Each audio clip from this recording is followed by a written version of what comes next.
had, well, Dominic's had a little bit of help over the last couple of days, for which we are very grateful. And we have a lot of progress to show you guys. Mounted the water connection.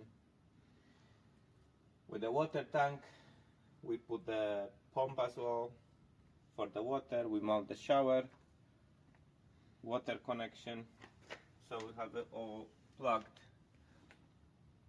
I'm gonna release the water and I'm gonna show you the water that is working. So, And this is just a test.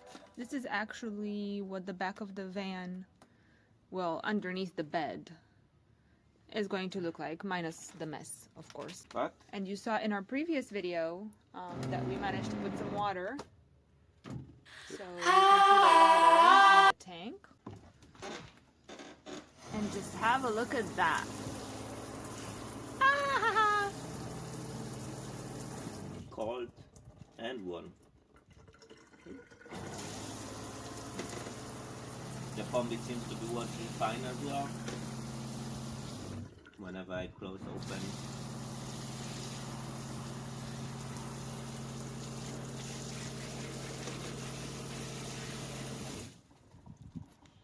seems to be perfect.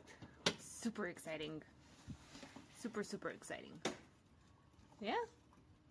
Feeling happy? Yeah, happy with the work that has been done. So this is good news for us with this.